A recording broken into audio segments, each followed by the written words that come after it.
Assalamualaikum warahmatullahi wabarakatuh.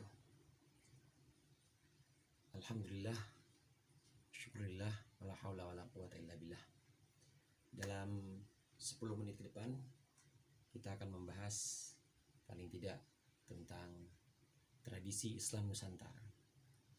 Kata tradisi sebagaimana kita ketahui, menurut bahasa adalah sebuah adat atau kebiasaan.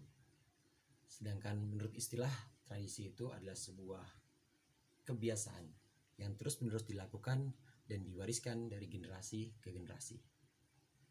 Kalau disambung atau digabungkan antara tradisi dengan Islam, ini berarti adalah sebuah kebiasaan yang diwariskan dan terus-menerus dilakukan, yang di dalamnya sudah ada unsur-unsur ajaran Islam. Nah, kalau dilengkapi lagi menjadi tradisi Islam Nusantara, ini menjadi sebuah kebiasaan yang terus-menerus dilakukan.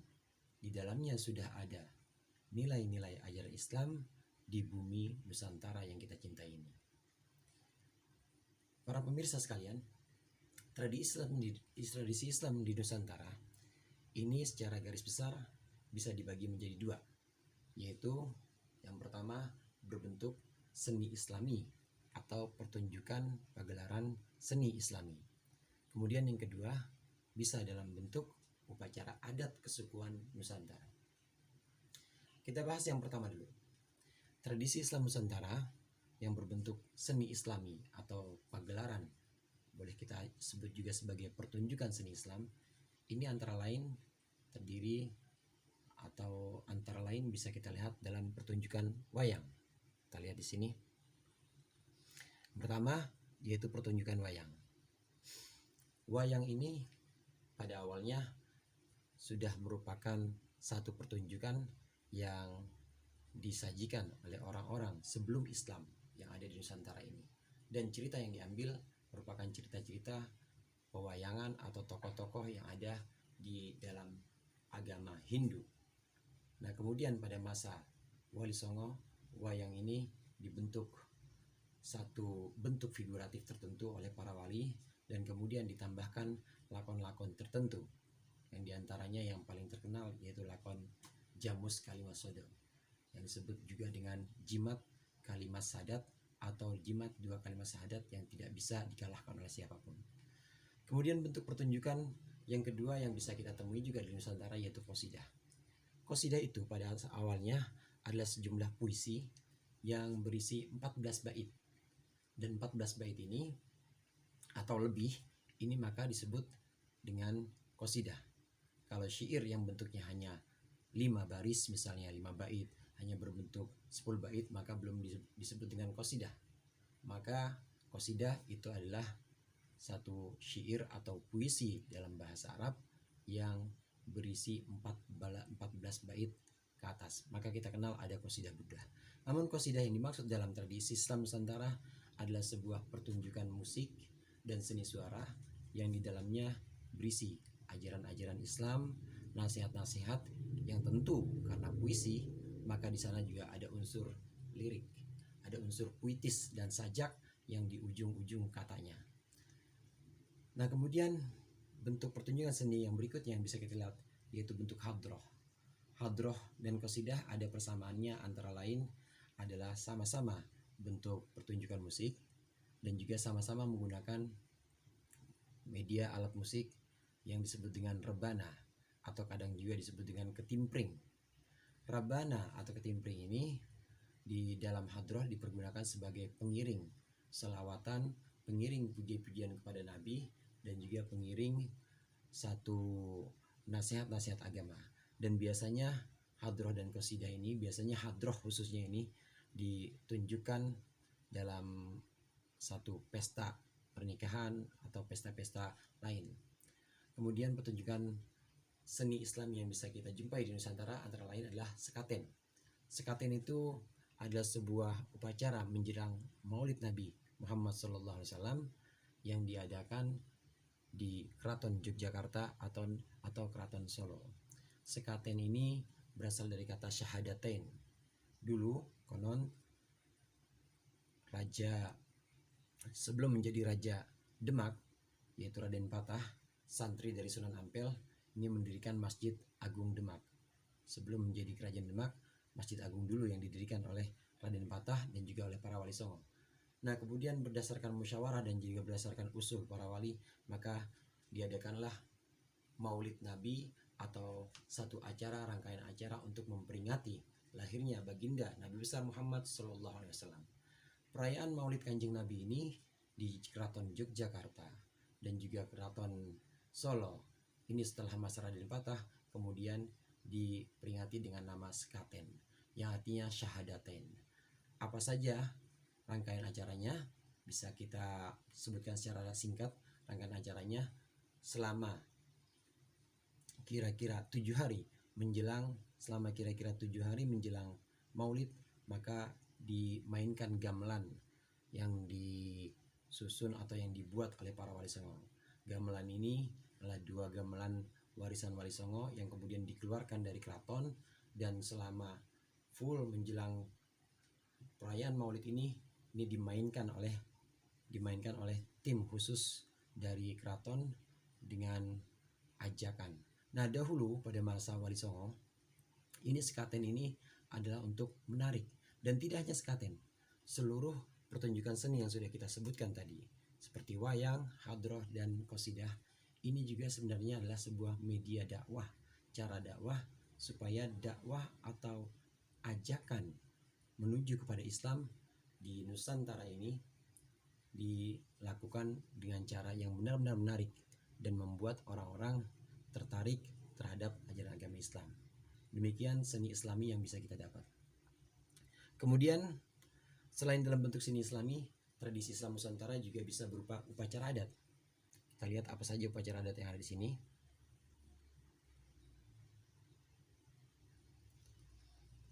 Upacara adat yang pertama yang bisa kita bahas pada kesempatan kali ini yaitu upacara adat daerah Melayu atau Riau yang kita kenal. Pada masyarakat Riau, kelahiran anak hingga dewasa ini ada beberapa macam perayaan yang biasa dilaksanakan oleh masyarakat Melayu. Yang pertama, anak laki-laki dan anak perempuan ketika lahir diadzankan dan diiqomahkan. Kemudian khusus untuk anak perempuan, tidak lupa anak perempuan setelah diiqomahkan ini nanti ditambahkan di lidahnya madu, dicicipkan di lidahnya madu supaya anak perempuan ini nanti kelak akan bertutur kata dengan baik dan bertutur kata dengan manis-manis madu. Kemudian nanti menjelang 3 bulan ada prosesi yang disebut dengan mengayun budak, yaitu khusus untuk anak perempuan juga. Nanti pada masa mengayun budak ini dia akan mulai ditindik kupingnya, kemudian mulai digunakan atau dikenakan anting pada kupingnya.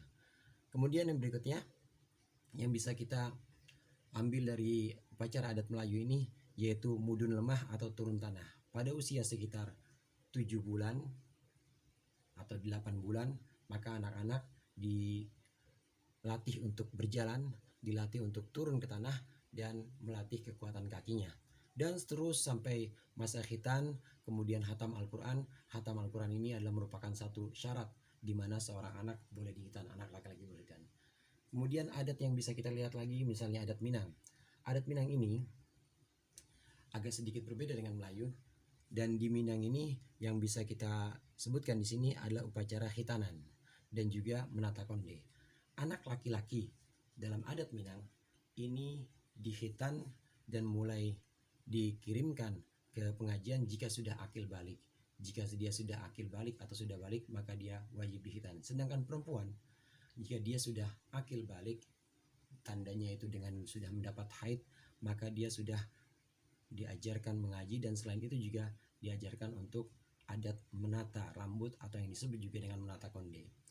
Dalam masyarakat Bugis misalnya, adat tradisi kesukuan Islam Nusantara ini bisa kita lihat dalam tari pergaulan.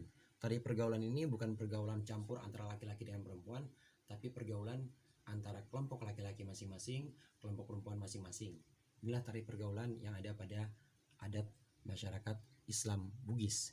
Kemudian upacara adat yang berikutnya yang di Madura. Di Madura itu kita kenal ada yang namanya adat sandur. Kadang-kadang sandur ini disebut juga dengan selabadan. Sandur atau selabadan ini pada hakikatnya ada sebuah pertunjukan semacam komedi di mana orang-orang Madura itu secara lugas dan juga secara belak-belakan dia mencoba untuk menghibur diri dengan mentertawakan diri sendiri, mentertawakan kehidupannya sendiri. Ini yang disebut dengan sandur dari Madura. Kemudian tradisi berikutnya yang bisa kita bicarakan pada kesempatan kali ini adalah tradisi Jawa. Ada banyak tradisi di Jawa, diantaranya upacara ruwatan. Ruwatan ini adalah sebuah prosesi di mana seseorang itu didoakan supaya dia selamat dari bahaya, selamat dari kesialan dan lain sebagainya yang tidak diinginkan. Kemudian juga perkawinan Jawa yang kita kenal, juga diantaranya upacara tingkepan. Tingkepan ini adalah upacara mitoni, kadang-kadang disebutnya.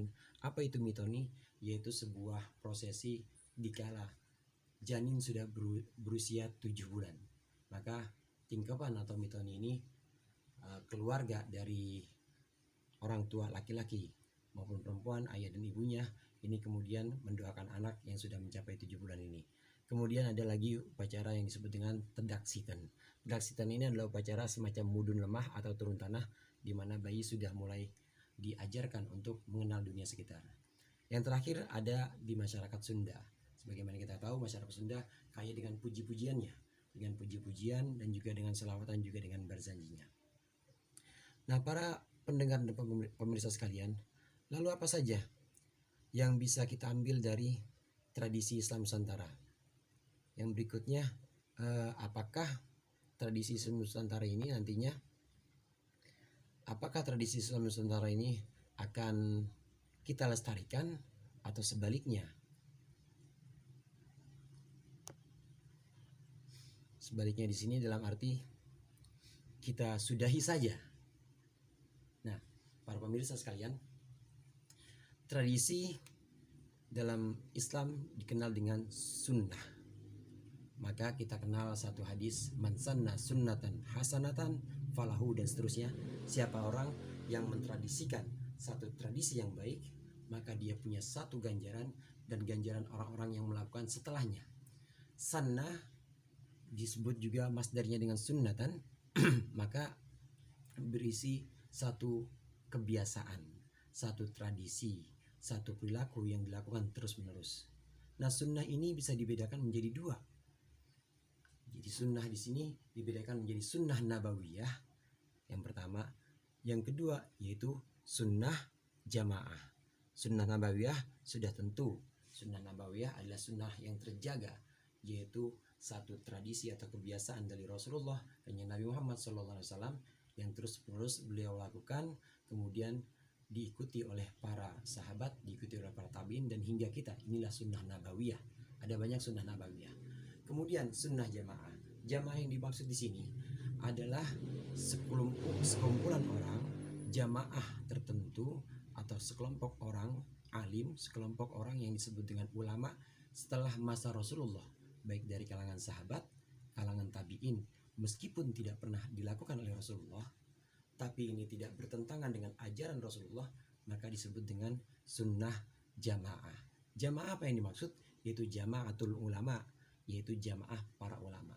Maka kalau kita kenal istilah ahlus sunnah wal jamaah, ini adalah pemilik dan penjaga sunnah nabawiyah dan sunnah jamaah ulama, baik dari kalangan sahabat, kalangan tabiin, kalangan tabiin, bahkan ulama-ulama setelahnya, termasuk juga yaitu sunnah atau tradisi yang diajarkan oleh ulama-ulama Nusantara. Dari sini bisa kita pahami bahwa menyikapi tradisi Islam Nusantara adalah dengan cara meninjau kembali bagaimana kita melihat arti sunnah itu sendiri atau arti tradisi itu sendiri. Apa sih itu tradisi dan apa sih itu sunnah?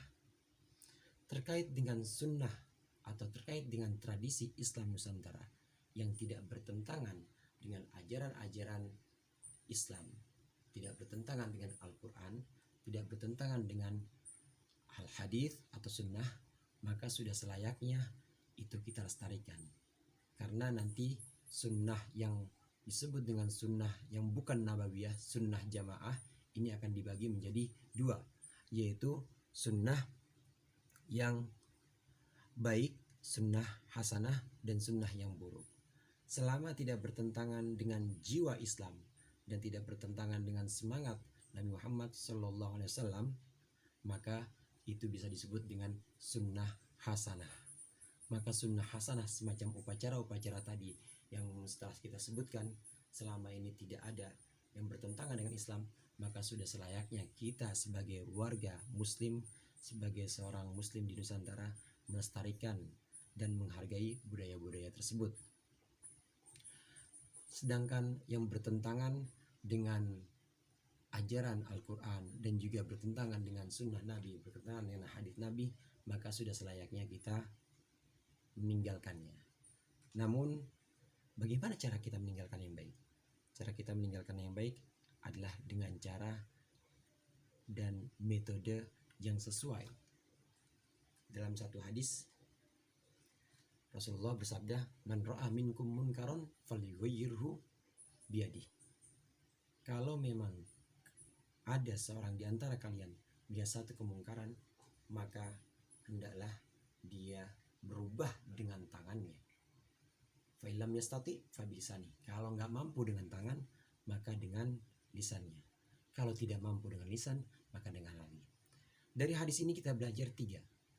Dan 3 ini perlu satu kearifan, perlu satu ketelitian, apa yang paling pantas dan apa yang kira-kira paling mengena untuk menghilangkan kemungkaran tersebut. Kalau memang ada tradisi yang bertentangan dengan ajaran Al-Quran dan ajaran Al-Hadis, ajaran sunnah, maka kita gunakan dengan metode yang paling tepat.